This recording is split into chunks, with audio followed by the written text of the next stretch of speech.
Hello everyone, my name is Louisa, and in this video I'm going to explain how I saved up enough in just 3 months to go to Walt Disney World.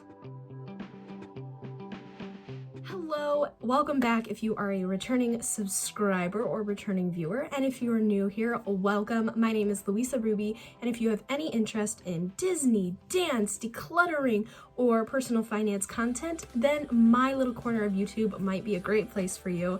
Please consider subscribing by hitting that red subscribe button down below. In today's video, I'm going to explain how I saved up enough for a trip to Walt Disney World in 3 short months. The main reason that I'm making this video is because going to Disney vacations, Disney merchandise, pretty much an adjective that can describe Disney or that comes to mind when you think of Disney is expensive. And I wanted to make this video to show that going to Disney can be done, and it can be done not for an exorbitant amount of money. Now, I will say, yes, I am a single woman. I just planned this trip for me, myself, and so if you have a family, it can be harder to plan a trip. Obviously, it would cost more. You need to buy more tickets. I totally get that, but I wanted to make this video to show that it can be done even when you are not actively planning it. The main reason that this whole thing was possible is because this year I have been doing the Budget Mom 2021 savings challenges. So this is my binder with all of the materials from the challenges. If you go to the budgetmom.com website, you can actually find her course materials for her savings challenges. At the end of last year, I stumbled upon one of her videos about her yearly savings challenges, and I was just obsessed with this idea of having kind of different savings challenges. She said, sometimes when she was saving in her past, it got kind of stale, it got kind of boring. And what she liked was kind of coming up with a new game and making it more fun to save. And I think that that's brilliant. And what I like about the monthly challenges is that it switches it up every month. So I don't feel like saving is a chore or it's boring. I'm always doing something new, which I really enjoy.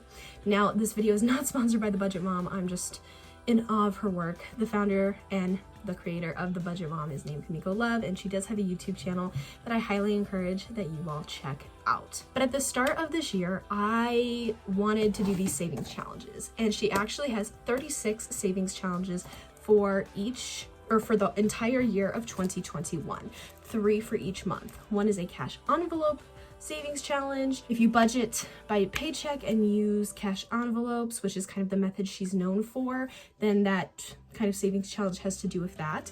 And then there's a general savings challenge, and then there is a kids savings challenge as well. So a lot of families like to do this together as well. And I am not doing all 36 challenges. I'm kind of picking and choosing as I go, but I at least want to do one each month. But what's nice is that not only do you have a different savings challenge for each month, but you have 3 different options. So you could do 1, 2, or all 3 of them each month. So that's really awesome. At the beginning of the year, when I started these savings challenges, I said, I'm probably gonna save all year, and then at the end of the year I'll figure out what I want to do with that money. I'll just like knowing that it's there. And I said that I wanted to save up $100 each month, or over $100, so that at the end of the 12 months I knew I had at least $1,200 of just extra money with whatever I wanted to do.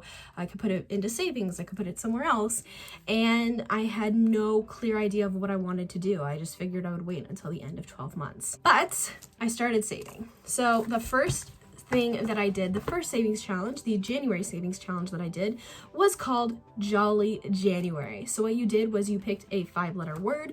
I picked the word lofty, and each letter of that word had a dollar value. So A was $1, B was $2, C was $3, and so on and so forth. Since there were 5 Fridays in this January in the calendar, every Friday you would save that letter increment. So I saved $12, then $15, then $6, then $20, then $25, for a total of $78.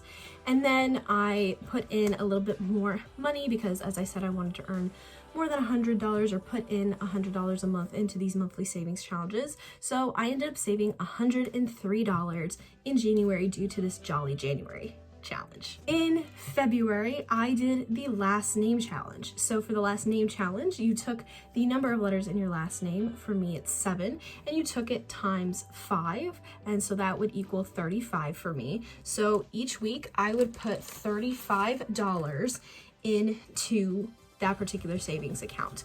So I ended up saving 140, and then I added a bit more money, as I said. And then the kids challenge in February was to sell 3 toys, and I actually did not end up selling 3 toys. I just sold one, and it's not necessarily a toy, but I did sell an item, and so I put the $40 that I earned from selling that item also into this.